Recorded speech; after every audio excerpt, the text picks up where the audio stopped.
Pasal 9. Yesus memanggil ke-12 pengikutnya, lalu memberi kepada mereka kuasa untuk mengusir roh jahat dan menyembuhkan penyakit.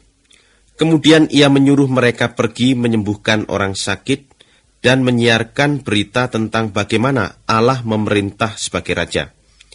Jangan membawa apa-apa untuk perjalananmu, kata Yesus kepada mereka. Jangan membawa tongkat atau kantong sedekah, atau makanan atau uang, ataupun 2 helai pakaian. Di mana saja kalian diterima, tinggallah di situ sampai kalian meninggalkan kota itu.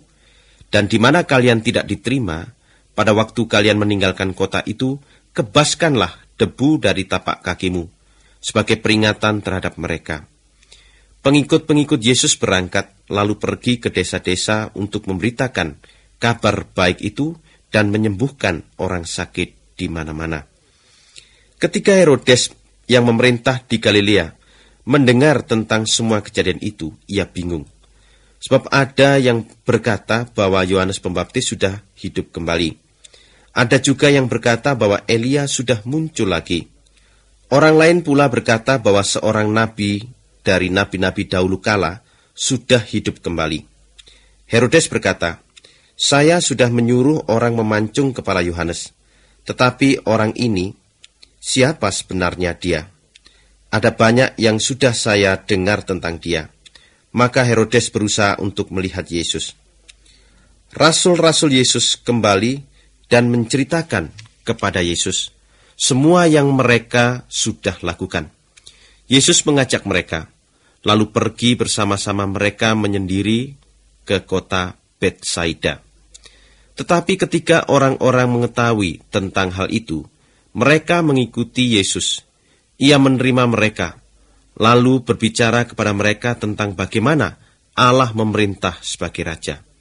Dan ia juga menyembuhkan orang sakit di antara mereka. Ketika matahari mulai terbenam, ke-12 pengikut Yesus datang kepadanya dan berkata, "Pak, tempat ini terpencil.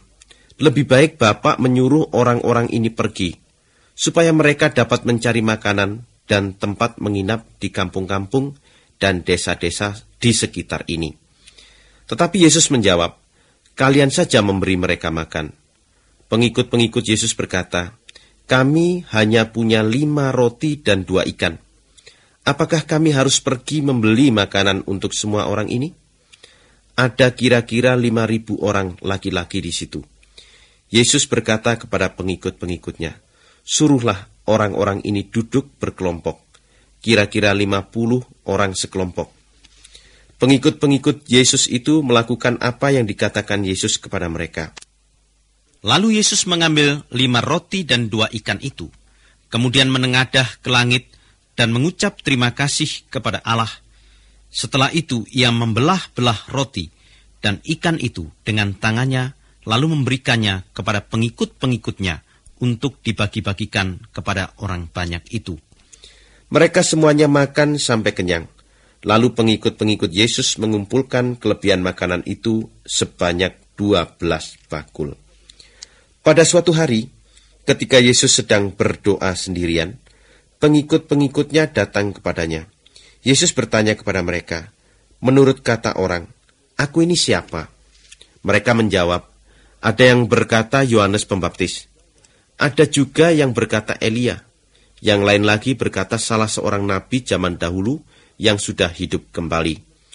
"Tetapi menurut kalian sendiri, aku ini siapa?" tanya Yesus. Petrus menjawab, "Bapak adalah Raja Penyelamat yang dijanjikan Allah." Lalu Yesus berkata kepada pengikut-pengikutnya, "Jangan sekali-kali memberitahukan hal itu kepada siapapun." Yesus berkata juga, "Anak manusia memang harus banyak menderita dan ditentang oleh pemimpin-pemimpin dan imam-imam kepala serta guru-guru agama. Ia akan dibunuh, tetapi pada hari ketiga akan dibangkitkan kembali."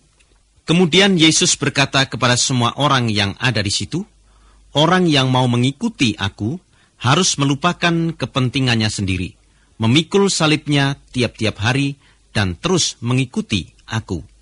Sebab orang yang mau mempertahankan hidupnya akan kehilangan hidupnya. Tetapi orang yang mengorbankan hidupnya untuk kepentinganku akan menyelamatkannya. Apa untungnya bagi seseorang kalau seluruh dunia ini menjadi miliknya, tetapi ia merusak dan kehilangan hidupnya? Kalau orang malu mengakui aku dan pengajaranku, Anak Manusia juga akan malu mengakui orang itu pada waktu ia datang nanti dengan kuasanya dan dengan kuasa Bapa serta kuasa malaikat-malaikat yang suci. Ketahuilah, dari antara kalian di sini ada yang tidak akan mati sebelum ia melihat Allah memerintah. Kira-kira seminggu setelah Yesus mengajarkan hal-hal itu, ia membawa Petrus, Yohanes, dan Yakobus ke atas sebuah gunung untuk berdoa. Sementara Yesus berdoa di situ, mukanya berubah dan pakaiannya menjadi putih berkilauan. Tiba-tiba dua orang, yaitu Musa dan Elia, menampakkan diri dengan cahaya dari surga. Mereka berbicara dengan Yesus mengenai kematiannya yang tidak lama lagi akan dijalankannya di Yerusalem. Pada waktu itu Petrus dan kawan-kawannya tertidur, tetapi tiba-tiba bangun dan melihat Yesus bercahaya dan dua orang itu berdiri dengan dia. Pada waktu kedua orang itu hendak meninggalkan Yesus, Petrus berkata kepada Yesus, "Bapak Guru, enak sekali kita di sini.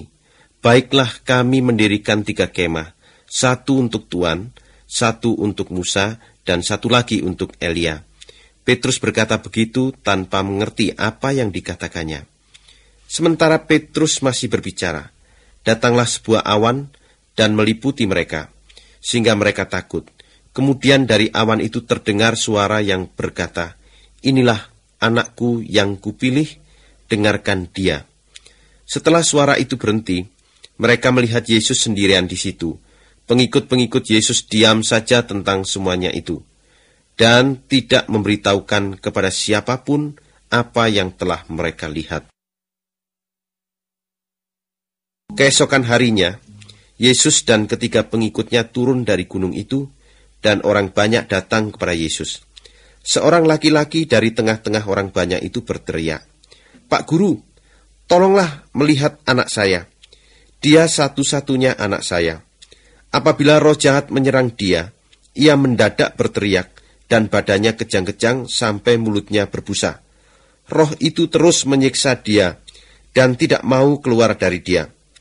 Sudah saya minta pengikut-pengikut Bapak mengusir roh itu, tetapi mereka tidak dapat." Yesus menjawab, "Bukan main kalian ini. Kalian sungguh orang-orang yang menyeleweng dan tidak percaya. Sampai kapan aku harus tinggal bersama kalian dan bersabar terhadap kalian? Bawa anakmu itu kemari." Sementara anak itu berjalan menuju Yesus, roh jahat itu membanting dia dan membuat badannya kejang-kejang. Tetapi Yesus memerintahkan roh jahat itu keluar dan sembuhlah anak itu. Lalu anak itu diserahkan kembali kepada ayahnya. Semua orang heran melihat kuasa Allah yang begitu besar. Pada waktu orang-orang masih terheran-heran melihat semua yang dilakukannya, Yesus berkata kepada pengikut-pengikutnya, "Perhatikanlah baik-baik dan jangan lupa kata-kataku ini. Anak Manusia akan diserahkan kepada kuasa manusia." Tetapi pengikut-pengikut Yesus itu tidak mengerti perkataannya itu. Hal itu dirahasiakan kepada mereka supaya mereka tidak mengerti.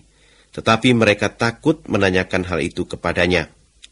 Di antara pengikut-pengikut Yesus timbul pertengkaran tentang siapa dari mereka yang terbesar. Yesus tahu pikiran mereka. Sebab itu ia mengambil seorang anak kecil dan membuat anak itu berdiri di sampingnya. Lalu ia berkata kepada pengikut-pengikutnya, "Orang yang menerima anak ini karena aku, berarti menerima aku. Dan orang yang menerima aku, menerima dia yang mengutus aku.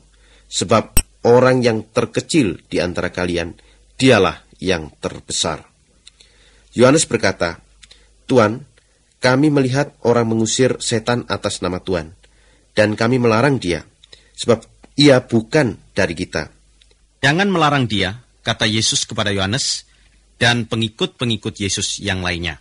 "Sebab orang yang tidak melawan kalian, berarti berpihak pada kalian." Ketika sudah dekat waktunya, Yesus diangkat ke surga. Ia mengambil keputusan untuk pergi ke Yerusalem. Maka ia menyuruh orang pergi mendahului dia. Orang-orang yang disuruhnya itu pergi, lalu masuk ke sebuah kampung di Samaria untuk menyiapkan segala sesuatu bagi Yesus. Tetapi orang-orang di kampung itu tidak mau menerima Yesus, sebab nyata sekali ia sedang menuju ke Yerusalem. Maka pada waktu pengikut-pengikut Yesus, yaitu Yakobus dan Yohanes, tahu tentang hal itu, mereka berkata, "Tuhan, apakah Tuhan mau kami minta api turun dari langit untuk membinasakan orang-orang ini?" Yesus berpaling, lalu memarahi mereka.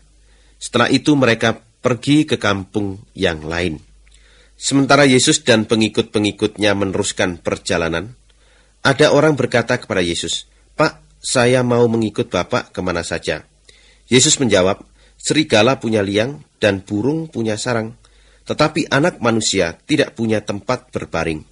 Lalu Yesus berkata kepada seorang yang lain, "Ikutlah aku." Tetapi orang itu berkata, "Pak, izinkanlah saya pulang dahulu untuk menguburkan ayah saya." Yesus menjawab, "Biarkan orang mati menguburkan orang matinya sendiri. Tetapi engkau pergi dan siarkanlah berita bahwa Allah sudah mulai memerintah." Ada juga seorang lain yang berkata, "Pak, saya mau mengikuti Bapak, tetapi izinkanlah saya pulang dahulu untuk pamit." Yesus berkata kepada orang itu, "Orang yang sudah mulai membajak, lalu menengok ke belakang, tidak layak menjadi anggota umat Allah."